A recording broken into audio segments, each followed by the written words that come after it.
Eu estava colocando aqui o meu microfone na caixinha de som. Foi o jeito mais rápido que eu tentei resolver aqui. Quer que eu tente, André, compartilhar aqui? Pode, vamos ver, porque tem alguma configuração aqui. Deixa eu tirar o compartilhamento aqui, então.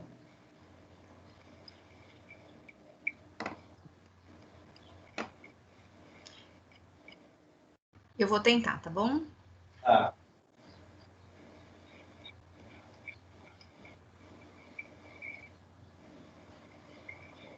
Walder, continua sem aparecer para você a tela da professora?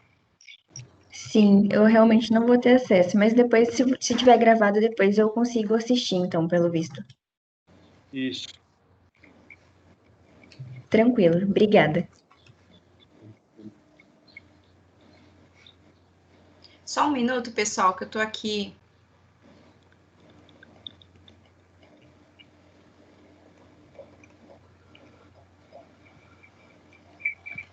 Tem a opção de incluir o som do computador, mas eu não consigo selecionar.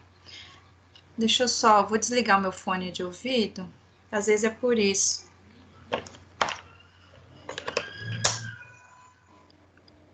Esse eu acho que é só o Fábio que está como coordenador dessa sala que vai conseguir, talvez. Esse é o problema. Tá?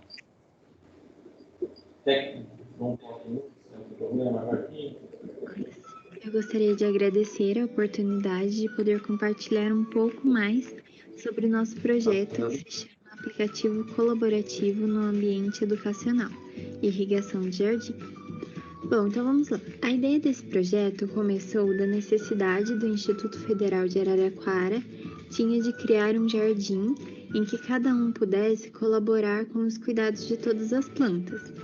Aí pensando nisso, a professora doutora Janaína Bibi me chamou para participar desse projeto que ajudaria as pessoas a gerenciarem ambientes e participarem de uma competição entre os usuários. As novas tecnologias têm crescido muito nos últimos anos e com elas novos conceitos vêm surgindo, como de internet das coisas, computação em nuvem, cidades inteligentes, ecossistema da comunidade digital, trabalho coletivo apoiado por computador, cultura hacker, cyberespaço, redes de computadores e entre outros. E com elas surge toda uma infraestrutura capaz de apoiar, mas somente as atividades cotidianas. E todo esse cenário traz uma grande preocupação, porque as pessoas passam a se apegar demais a recursos tecnológicos que facilitam na realização dessas atividades cotidianas, mas acabam se tornando dependentes da tecnologia e se isolando socialmente. Assim, algo que era para ser bom acaba não sendo tão bom assim. Com base nessa preocupação, o objetivo do projeto é utilizar a própria tecnologia por meio de um aplicativo web para unir as pessoas no ambiente educacional e no cuidado em colaboração de um jardim real e gerenciamento desse na irrigação das plantas que formam o jardim. Assim, esperamos que essa nova oportunidade de colaboração no ambiente educacional estimule a colaboração e também a cooperação para a realização dessas tarefas e atividades do dia a dia, e assim diminua o sentimento de isolamento e individualismo, ampliando o entendimento de uma vida em sociedade. Para uma melhor organização do projeto, foi realizada uma divisão em 3 partes, iniciada com uma pesquisa bibliográfica para obter os trabalhos relacionados ao tema e conceitos que embasaram o projeto e ajudaram a compreender os objetivos e a motivação dele. Logo após, foram definidas as ferramentas que seriam utilizadas, como HTML, CSS e JavaScript, como linguagens de front-end, o PHP como linguagem de back-end e o MySQL como sistema de gerenciamento de banco de dados. Depois, sintetizamos as ideias e realizamos a elucidação dos requisitos funcionais e não funcionais da aplicação, a criação da base de dados e o desenvolvimento, que ainda está em fase de conclusão. E organizamos também um diagrama de processos. Depois de tudo isso, criamos um nome e a logo da nossa aplicação, que é Cultive Jardim Colaborativo. A palavra cultive vem do verbo cultivar, e além de outros significados, pode-se considerar que cultivar é criar algo, empenhar-se em manter por tempo prolongado, formar e aperfeiçoar. Então, esse nome vem para incentivar as pessoas a cultivarem coisas boas, como a colaboração, a amizade, sustentabilidade, amor, paz e tudo que é bom. Inicialmente, esse projeto começará com o gerenciamento de um jardim, que vai funcionar com sensor de umidade e se conectará com uma página web para avisar se o jardim precisa de água ou não. Assim, os usuários poderão cuidar do jardim e somar pontos no ranking para participar da competição. Essas imagens que eu vou mostrar, elas são ilustrativas para exemplificar melhor os resultados da aplicação. E essa primeira tela de início é onde podemos ver todos os ambientes cadastrados e os detalhes de cada um, como a descrição do que tem nesse ambiente, a localização dele e a sua área. Por exemplo, esse ambiente chamado Cultive Sustentabilidade é uma horta de especiarias, está localizado entre a cozinha e o estacionamento e possui uma área de 3 metros quadrados. Todos que entrarem podem se cadastrar ou, se já forem cadastrados, eles podem se logar. E a partir dessa primeira tela, podem visitar também os itens que esse ambiente possui. E um detalhe importante é que esses ambientes não precisam ter somente plantas. Eles podem ter bancos, latas de lixo, decoração ou qualquer outro item que precise ou não de algum cuidado. Ao se logar como um administrador, são concedidas algumas permissões que os usuários não possuem, como a de visualização, em que o administrador pode ter uma relação de tudo que foi cadastrado, bem como editar e excluir essas informações. Como podemos ver nessa tabela de ambientes, em que todos os ambientes que foram mostrados na página de início aparecem aí. Nessa seção estão todos os cadastros que o administrador pode fazer, como o de ambientes, os cuidados, os itens, os materiais que vão ser necessários para a confecção desse ambiente, os sensores responsáveis por avisar quando as plantas precisarem ser regadas e o cadastro de usuários também. Alguns cadastros só são liberados quando já há outro cadastro feito. Por exemplo, para cadastrar um item, precisa que um ambiente já esteja cadastrado. Para cadastrar um cuidado, como é o exemplo da imagem, precisa que pelo menos um item e um ambiente já estejam cadastrados. Se não estiverem cadastrados, ao clicar em cadastrar, é mostrada uma mensagem de alerta como essa. Se for logado como um usuário, é possível visualizar outros pontos, por exemplo, o perfil desse usuário, onde ele pode editar os seus dados, acrescentar uma foto ou até uma mini biografia. Somente o que não pode ser editado sobre o usuário é a sua pontuação, para que não haja roubo dentro da competição. A tela de ranking mostra a classificação em que cada usuário está, seu nome e a pontuação. Todos esses usuários são fictícios e estão com pontuação 0, porque como a aplicação ainda está em desenvolvimento, essa parte da realização do cuidado ainda não foi concluída. Nessa seção de denúncias, é onde o usuário pode denunciar algum mal que pode ter ocorrido, tanto com os ambientes como com os itens. E é importante para que cada um possa criar a responsabilidade de cuidar ainda mais dos ambientes e dos itens, e os administradores podem também ter um controle maior de tudo que está acontecendo nos ambientes e nos itens. Bom, como eu já havia dito, a parte de realizar o cuidado ainda não está pronta, mas já temos uma ideia de como ficará a mensagem que o sensor vai enviar para o usuário.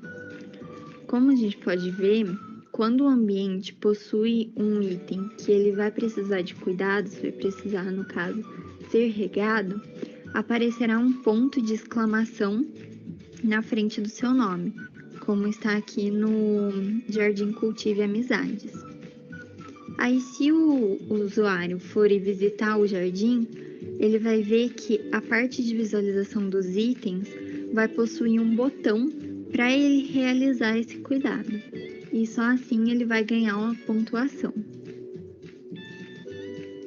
Até esse momento, o projeto apresentou-se viável quanto à implementação do jardim, e assim ele pode trazer benefícios para a sociedade na implementação de pequenos e grandes jardins. Em função da indisponibilidade de algumas incumbências e do tempo para sua conclusão, recomenda-se que para outros projetos futuros, outros tipos de integração sejam feitas para aperfeiçoar melhor as funcionalidades, mas que continuem mantendo com a ideia da colaboração. Bom, então é isso. Obrigada.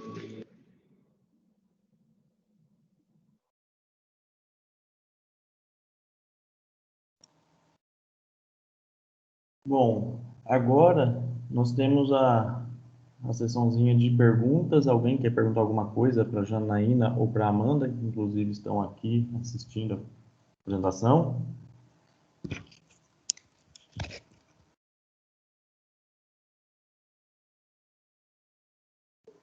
Cris?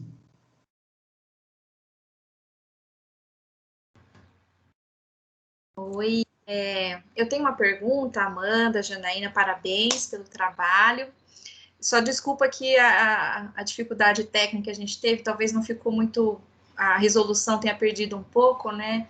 Mas acho que vocês conseguiram acompanhar a apresentação, muito bem elaborada, até com música de fundo, parabéns.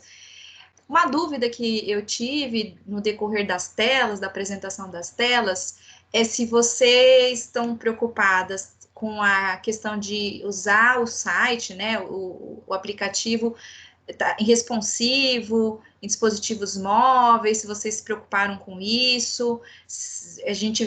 Eu sei que eu já ministrei aula no integrado e a gente, nas disciplinas de PHP, a gente trabalha com isso, né, com o Bootstrap, e vocês estão considerando a questão de usar também dispositivos móveis? Conforme eu estou... Obrigada, né, pela pergunta. Conforme eu estou desenvolvendo o projeto, estou tentando pensar nisso e tentando desenvolver para que ele realmente possa ser usado em diferentes telas e diferentes resoluções. Ele ainda não está terminado, então ainda faltam alguns detalhes para melhorar, algumas coisinhas que ainda não se encaixam, mas a gente está usando o Bootstrap mesmo para fazer essa adequação das telas.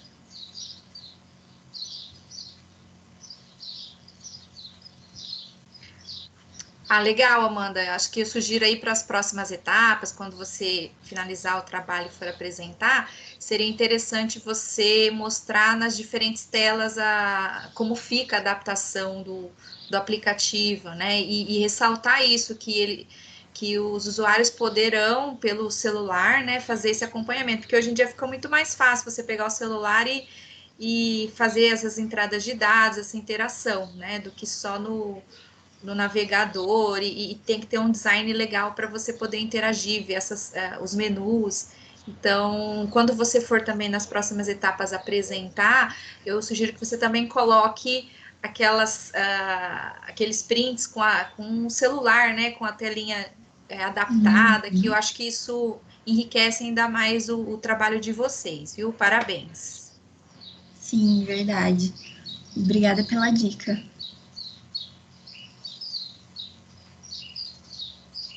Mais alguém quer fazer alguma pergunta?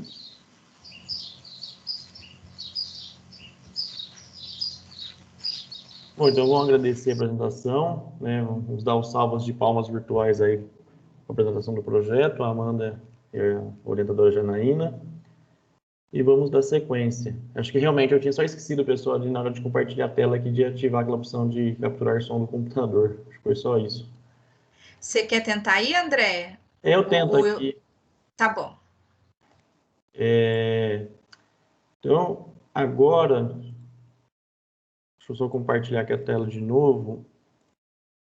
Nós vamos para o próximo trabalho, que é proposta de um protótipo de e-commerce para pequenos negócios em termos de Covid. Também vai ser uma apresentação por vídeo. E... Peraí, só um minutinho. Eu acabei de esquecer de novo de ativar a opção do som do computador. E o Misael está aqui no presente, né? Então eu vou iniciar e depois ele vai estar aberto a responder perguntas.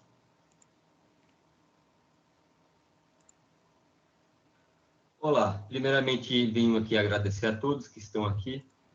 Eu vim apresentar uma proposta de um protótipo de e-commerce para pequenos negócios em tempos de Covid-19, sendo elaborado por mim, Misael Machado da Silva, estudante de ADS no Instituto Federal, e pelo meu orientador, Murilo Silva Dantas. Ambos somos do campus de Jacareí. Bem, nessa apresentação irei citar principais pontos da fundamentação teórica da metodologia que envolve esse projeto, dos resultados e conclusões obtidas. No mercado digitalizado, os microempreendedores são desafiados constantemente pelos seus concorrentes maiores em relação à exposição de produtos e agilidade na transação de compra e venda e entrega. Isso dá, em geral, pelo custo da implementação de sistema que pode afetar toda a sua operação. Esse protótipo tem como objetivo desenvolver um sistema de e-commerce otimizado para essa demanda. Esse ambiente está em fase de testes e poderá servir como ferramenta de atualização tecnológica nas próximas versões. Além disso, ele pode ser útil diante do cenário atual causado pelo Covid-19. Fundamentação teórica. Os pontos principais a serem citados aqui podem ser a relação de 2:1, dispositivo-pessoa, no qual seria a informação de que temos 211 milhões de pessoas no Brasil, através de dados de pesquisas do IBGE, e o fato que, através da pesquisa de tecnologia aplicada da Fundação Getúlio Vargas, nos informa que temos em torno de 420 milhões de dispositivos operando. E, no caso, podemos obter de conclusão que temos 2 dispositivos em torno para uma pessoa neste país. Que, no caso, pode informar a nós um mercado promissor. Outro ponto a citar é a popularização do smartphone e sua contribuição para o mercado eletrônico, sendo a forma que o brasileiro se encontra mais conectado aos meios tecnológicos, dedicando a parte significativa do seu tempo a ferramentas que ou trazem para a internet. De tal forma que o uso crescente de smartphones acabou criando um ambiente ideal para a disseminação de sistemas de e-commerce, moldando profundamente as relações de marketing associadas ao comércio em geral, como informam pesquisas da Loudon e Trevor. Essa demanda já é um fator que justifica o desenvolvimento de protótipos como este. Além disso, nós temos o atual cenário causado pela Covid-19, que acrescentou uma demanda social imposta pela crise sanitária. Através de toda essa pandemia causada pelo coronavírus, tem causado vários impactos socioeconômicos, como o aumento de restrição de circulação e a considerável demanda da chamada atualmente economia de distância, trazendo uma diminuição na comercialização de produtos, como apresentam as pesquisas da Sinar. As tecnologias envolvidas nesse protótipo podem ser consideradas o HTML, que é uma linguagem para a criação de páginas web, o CSS para estilização de páginas, o JavaScript e o jQuery, ter páginas mais dinâmicas, o JSON para a comunicação de dados entre o servidor e o PHP, entre suas vertentes, como o PHP Data Objects, para tratar com um banco de dados MySQL. Em questão da metodologia, foram desenvolvidos diagramas de casos de uso, diagramas de classes, diagramas de bancos de dados e arquitetura de camadas, tanto por parte das atividades a serem exercidas pelo usuário como pelo administrador. Para demonstrar de forma mais assertiva, as funcionalidades desse protótipo, nós escolhemos um ramo para simular como funcionaria esse protótipo. E no caso, foi o setor de vestuário. Bem, um exemplo a ser citado aqui seria a arquitetura de camada e os casos de uso. Como arquitetura de camadas, nós vamos mostrar o padrão MVC, que foi usado nesse projeto, Model View Controller.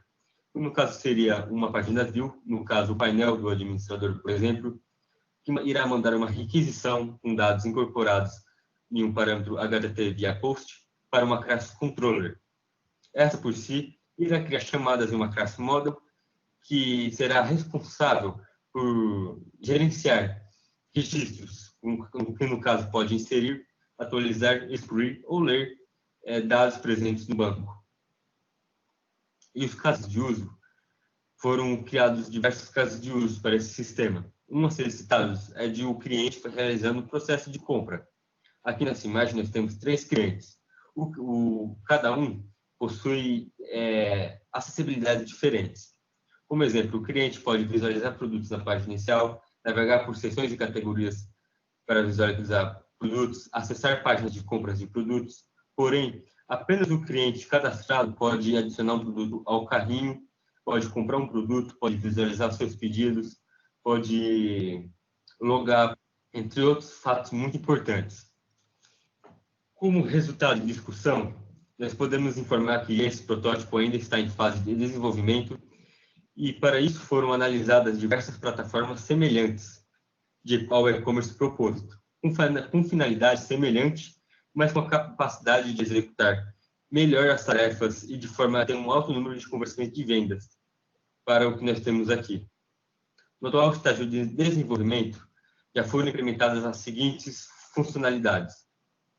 O dashboard do administrador, o do usuário, foram conectadas às APIs, como as do correio para realizar o cálculo de frete, a do PagSeguro e da Juno Boleto Fácil para realizar pagamentos, entre outras partes muito importantes, como exemplo a criação do carrinho, do painel do usuário e todo o sistema de funcionamento.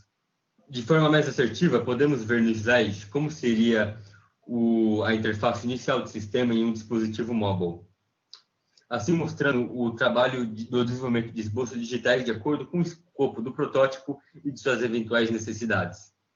A partir disto, foi feito o processo do desenvolvimento de front-end da plataforma, criando assim páginas responsivas a qualquer tipo de dispositivo, desde uma TV, um computador, um tablet, um notebook e até mesmo um celular, como mais uma vez eu digo como está aqui no slide. Bem, aqui nós temos a interface da página de compra de um produto. Como podemos ver na imagem, foi inserido um CEP, selecionado um modelo de frete como SEDEX e o tamanho do produto. Clicado em calcular frete, ele nos mostrou quanto seria e o prazo e o tipo de frete. Que no caso mostra como funcionaria essa integração, onde nós temos todos os dados do produto, desde suas dimensões, peso, e de onde esse produto estaria vindo, de para onde esse produto iria. Assim, baseando o seu preço final. Aqui podemos ver a integração das APIs de pagamento. Foi integrado, como já foi dito, a API da PagSeguro via checkout transparente para pagamentos via cartões de crédito. Nós podemos selecionar uma certa quantidade de parcelas, de acordo com essa plataforma, ou o próprio administrador pode limitar uma quantidade de parcelamento. Além disso, foi implementado o sistema de pagamento via boleto, através da plataforma Boleto Fácil e de Juno. Bem, como forma de concluir e clarear mais uma vez esse projeto, nós temos alguns pontos aqui a citar. Como exemplo, o desenvolvimento desse protótipo foi realizada uma avaliação introdutória em ambientes de e-commerce, com suas respectivas funcionalidades. A ideia foi aferir se tais ferramentas supririam as necessidades de digitalização de um pequeno comércio no cenário da pandemia da Covid-19. Notou-se que há muitos ambientes em funcionamento no mercado com muitos atributos, alguns deles inicialmente dispensáveis a negócios menores. Diante disso, foi proposto o desenvolvimento desse protótipo, com atributos mais otimizados considerando o contexto. A partir disto, foram especificados os casos de uso, o diagrama de classes e a estrutura geral do protótipo, sempre com o objetivo de disponibilizar um sistema confiável, porém otimizado a pequenos empreendimentos e, portanto, mais acessível financeiramente no futuro, tanto em termos de aquisição quanto de manutenção. Na atual fase de pesquisa de iniciação tecnológica, o protótipo está passando por testes de funcionalidade em toda a sua extensão e seguirá em breve para testes de usabilidade com usuários distintos. Após estes testes, o ambiente seguirá para uma implementação em ambiente real. Tal para disponibilização em ambiente real, gerará um volume razoável de dados no ambiente, propício a uma análise de comportamento de usuários e a pequenos negócios, usando ferramentas inteligentes a serem implementadas numa versão posterior do mesmo. Primeiramente, tenho a agradecer ao PIVICT por esse projeto de iniciação tecnológica. Tenho a agradecer ao Murilo, que foi o meu orientador desse projeto. Tenho a agradecer ao ENICT por dar esta abertura para apresentar esse projeto a vocês e a todos aqueles que estiveram junto comigo em toda essa fase da criação desse sistema. Para finalizar, caso alguém queira acessar a nossa plataforma e visualizar o atual estado de desenvolvimento desse protótipo, apenas basta acessar o link de acesso que está presente aqui no slide. Bem, estou aqui aberto a dúvidas. Fiquem à vontade e muito obrigado pela atenção de vocês. Até a próxima. Bom, pessoal, vocês têm perguntas para o Misael? Ele está aqui no momento. Beluso. O Misael também está aí abrindo a câmera. Beluso. Beleza? Uma pergunta. Esse sistema você pretende... Esse sistema é um sistema pessoal seu, certo? Você colocou ele ali como teste no ar. Você já tem algumas empresas que têm interesse em começar os testes com ele? Como que está esse processo já? Bem, ainda no momento não chegamos nessa parte, mas é de fato muito interessante ainda. A próxima etapa é teste de usabilidade da plataforma. Uhum. Eu estou pensando aqui, isso daí talvez como projeto real, talvez conversar com o pessoal da Inova, né, para ver como eles viabilizariam para que isso possa ir para um caso real mesmo, né, de trabalho. E se é um projeto de empreendedorismo, né? Então, tenta conversar com o pessoal da Inova para ver como que você poderia viabilizar isso para ser um projeto pessoal de empreendedorismo mesmo pelo Instituto Federal, né? Bem bacana, muito obrigado a recomendação. Mais perguntas?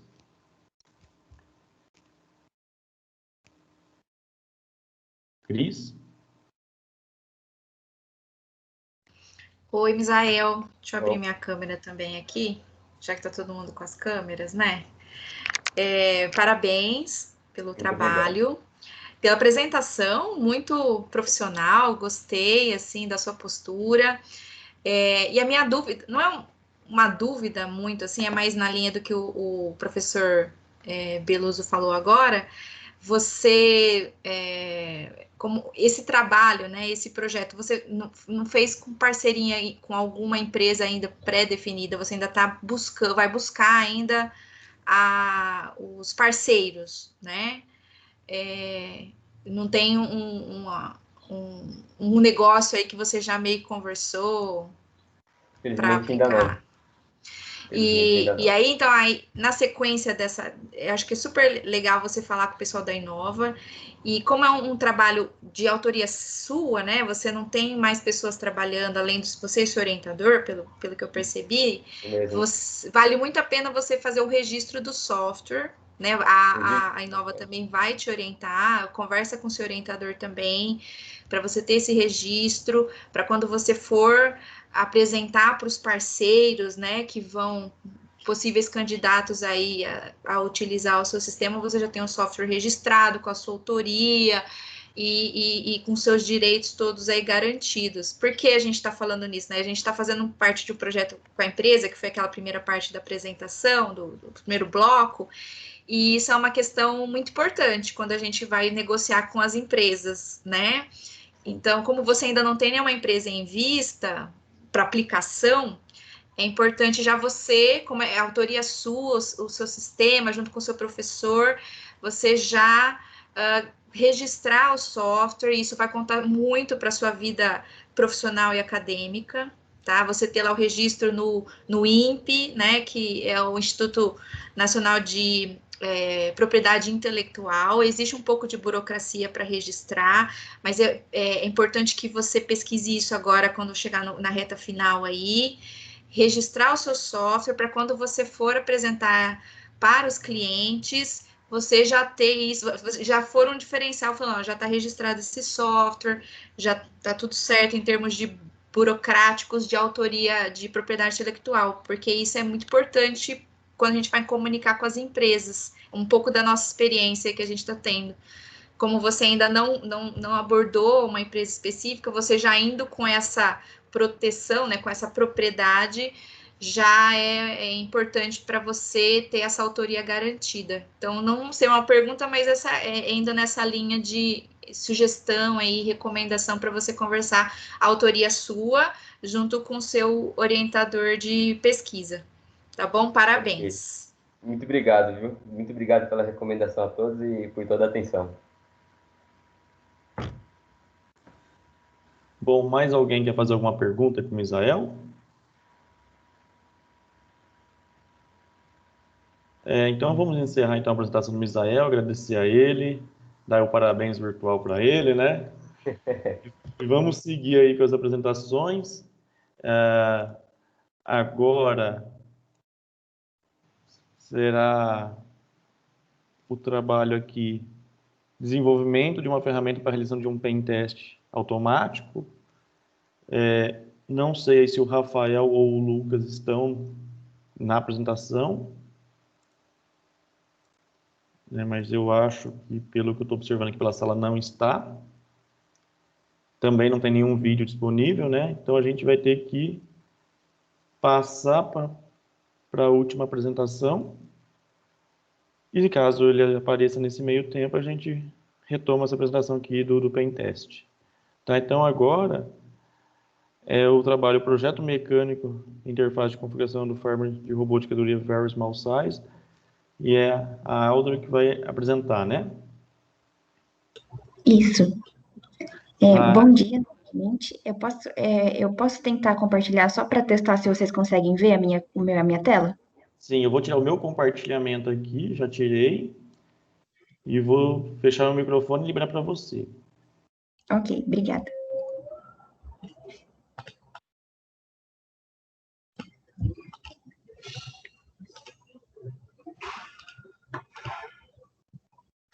Chega a minha tela para vocês? Apareceu. Beleza. Eu estou no trabalho, então se tiver alguma interferência, se precisar que eu repita alguma coisa ou volte algum slide, pode interromper, sem problemas, eu faço de novo.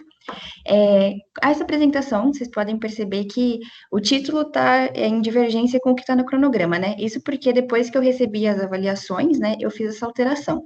Porque o que eu fiz, na verdade, foi a estrutura física, né? Eu fiz uma carcaça de um robô da categoria Very Small Size. Então, agora eu vou apresentar para vocês, né? Eu sou a Audrey, eu faço Engenharia de Controle e Automação no Instituto Federal de São Paulo, do campus de São José dos Campos. Meu orientador chama José Roberto Colombo Júnior, né, que é o segundo autor que está aqui. Então, meu projeto, na verdade, é projeto de estrutura física e interface de configuração de firmware de robô da categoria Very Small Size. Bom, eu trago aqui, na verdade, são resultados parciais, né? A gente ainda está começando esse estudo. Então, eu tenho a elaboração da carcaça, né, do robô dessa categoria. a criação do design de uma interface gráfica de configuração para o firmware desse robô, né? E o objetivo é que a gente use esse robô nos estudos em laboratório de controle. Então, a categoria Very Small Size é uma categoria de robôs cúbicos pequenos, né? Eles têm 8 centímetros de largura por 8 de profundidade e por 8 centímetros de altura. Para as competições de futebol desses robôs, a gente tem que seguir essa regra, além da regra do tamanho, né? Seguir essa regra da captura da bolinha, né? Que foi descrita pelo Serlab. A bolinha só pode entrar 30%, né, do corpo dentro do robô. E depois eu vou falar um pouquinho, quando eu for apresentar as peças, eu vou falar sobre a identificação desse robô em campo. O firmware, né, é um conjunto de instruções programadas diretamente no equipamento eletrônico. Então, assim, eu tenho uma placa eletrônica dentro do meu robô que vai comandar, né, o comportamento. Para a gente configurar, né, exatamente essa placa, a gente cria essa interface. Metodologia. Eu utilizei o software Inventor, né, da Autodesk, e a interface gráfica de configuração eu fiz no software Qt Creator. Aqui estão as minhas 4 peças, né, que formam o meu robô. Eu vou falar sobre cada uma separadamente. Tem a peça bottom, né, que é a peça que eu carrego a minha bateria. Então, a gente pode ver que na parte frontal dela tem um recuo, né, meio trapezoidal, que é onde entra a minha bolinha, né? Ela foi calculada para uma bolinha igual descrita pelo Serlab lá no slide de introdução, que é uma bolinha de 42,7 milímetros de diâmetro. Passando aqui, eu tenho a minha peça MIDI, que é a peça onde fixa os micromotores. Eu preferi não colocar o micromotor aqui na apresentação, porque eu tenho as cotas dele de um site que a gente ia comprar, eu não sabia se eu podia referenciar ou não, então eu não coloquei. Mas se vocês quiserem depois, na parte de perguntas que eu mostre, né, eu posso apresentar. Então, eu fiz tudo de acordo com o micromotor que a gente ia utilizar, né?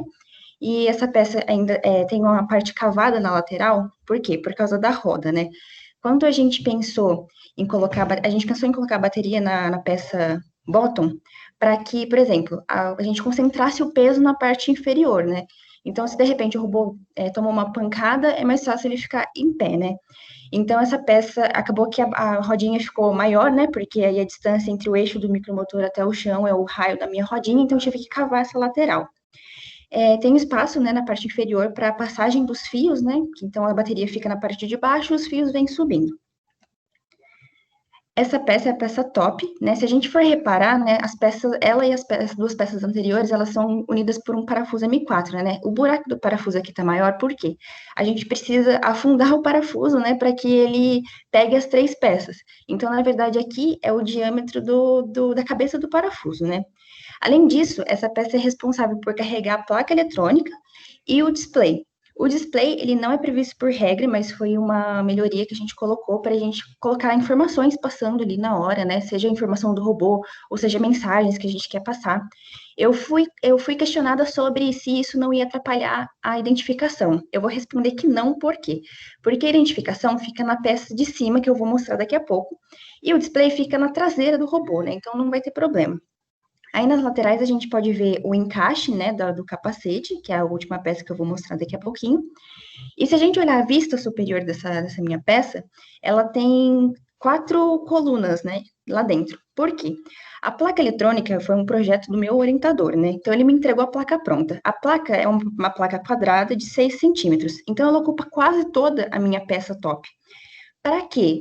Eu consiga colocar a peça sem atrapalhar o display, né, e para ela caber de fato dentro da minha estrutura, né, da minha peça top, eu precisei fazer essas 4 colunas, né, e aí a gente fixa a placa com os 4 parafusos, porque se a gente reparar na parte frontal da minha peça, ainda tem o restinho de onde a bolinha entra, então fica um degrauzinho, então eu precisei fazer essas 4 colunas. A última peça, né, a peça helmet, ela é destacável, e tem assim, para a gente identificar o robô em campo, a gente precisa colocar uma folhinha de EVA colorida nessa parte de cima, né? Então, eu vou mostrar o meu robô todo montado, e aí eu vou explicar que aqui tem o meu robô todo montado, né? Tem a partezinha invisível aqui para a gente conseguir ver a placa lá dentro, o micromotor aí na lateral.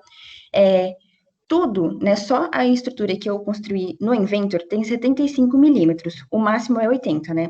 E aí, assim, a folha de EVA tem 2, e a rodinha o pneu da rodinha vai ficar com mais 1 milímetro de espessura. Então, no total, vai ficar 78, ainda vai estar dentro do indicado para a categoria. Vou falar da interface de configuração. Se vocês quiserem depois também, a título de curiosidade, eu posso mostrar, né, mexendo na interface aqui, que eu estou com a interface aberta. E a gente tem esses parâmetros. Na parte direita da minha tela tem os parâmetros que a gente lê, né, tipo velocidade angular, tensão da bateria. E na parte esquerda é onde a gente tem as abas que a gente insere os dados, né? Então, eu posso falar se eu quero que o robô desligue, se ele ficar um tempo inativo e quanto é esse tempo. E essas são informações que, por exemplo, o meu orientador também disponibilizou o código dele, né, com as variáveis, e eu posso definir esses intervalos de acordo com o tamanho das variáveis, né? Então, eu só posso inserir um valor que esteja ali dentro do tamanho da minha variável. Bom, então a conclusão é que a estrutura física foi satisfatória, né? Porque atendeu, né? Ficou dentro do limite de tamanho para a categoria, e a interface também, mas é porque ficou intuitivo, né? A gente abre e a gente sabe onde a gente está mexendo. Só que precisa ser programada, né? Ainda não está pronto, porque o design está pronto, mas a programação não está. Então, assim, ela não conversa diretamente ainda com a placa eletrônica. Então, precisa ser feita essa programação. A programação no Software Qt Creator, ela é feita em linguagem C++. E é isso, agradeço a atenção de todas e estou aberta a dúvidas.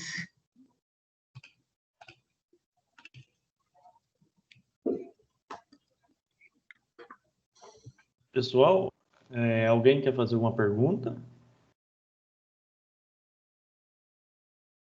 Então, eu vou fazer. Walter, eu vi que vocês fizeram, né, a carcaça inicial do robô, né, que vamos chamar de projeto físico, né? E vocês estão agora também já implantando uma placa eletrônica nesse protótipo, né, nessa carcaça. Mas vocês estão fazendo essa proposta de projeto físico mediante alguma requisição de alguma competição? Porque vocês estão pegando vários detalhes, inclusive medida de parafuso, né? Não é simplesmente adaptar uma carcaça a uma placa, né? Você está pegando uma especificação bem técnica. Eu sei, até por conta do seu curso, né? Então, explica um pouquinho para a gente aí, qual foi a ideia disso tudo? Sim, então, a ideia, na verdade, é que a gente utilize esses robôs para estudo em laboratório. Só que meu orientador estava falando para mim que, por exemplo, é melhor a gente fazer agora dentro da categoria, porque se de repente mais tarde a gente resolve competir, ele já está ok, entendeu? E assim, o Instituto está criando agora o nosso grupo de robótica. Então, a ideia é que mais tarde a gente venha competir mesmo. Tá.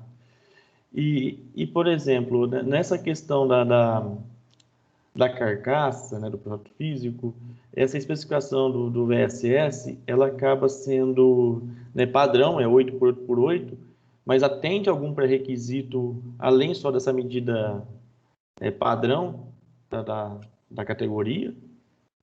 Então, dos materiais que me foram passados para fazer o projeto da iniciação científica, seria atender ao tamanho mesmo, a principal característica. Certo.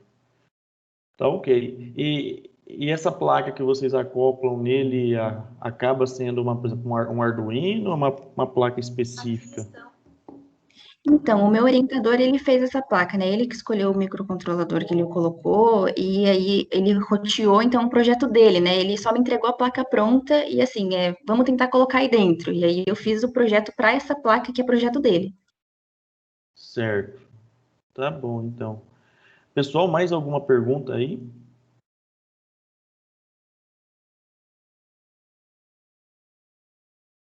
Bom, então vamos encerrando aqui a sessão do técnico aqui da informática.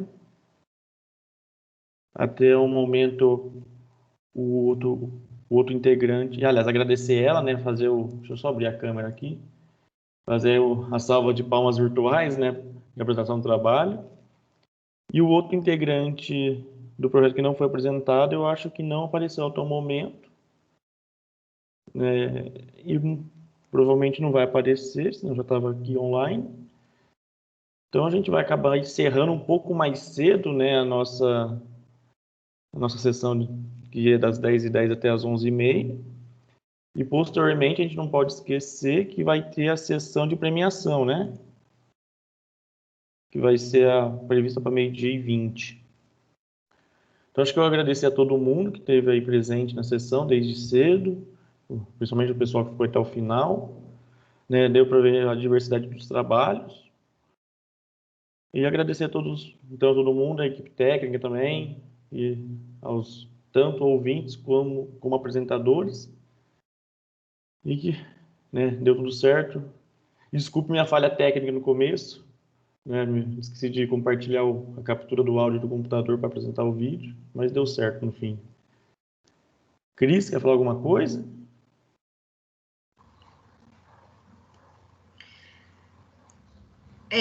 Só para fechar, então, agradeço, pessoal, a todos. O Beluso quer falar também? Pode falar, daí eu finalizo. Eu ia só parabenizar os alunos aí, participantes pelos trabalhos, né?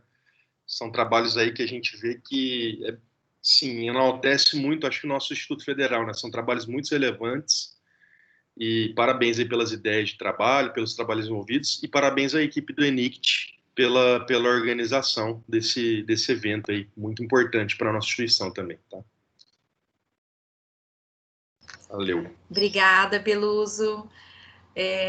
Eu gostaria, então, de agradecer também, em nome da comissão organizadora, todos os trabalhos de outros campos, né? Nós ficamos muito satisfeitos de receber trabalhos do Campo Jacareí, São José dos Campos, vendo que nosso evento tem esse alcance, que vocês consideram nosso evento, a gente faz com muito cuidado, com muita dedicação. E não esqueçam de ir para a sessão de premiação, porque afinal o seu artigo pode ser premiado, você não sabe, né? Às vezes, quem sabe, ele vai ser premiado. Então, 12h20, vejam um link, está disponível lá na programação e também no site do ENICT. Até mais, pessoal. Obrigada. Tchau, tchau. Até daqui a pouquinho.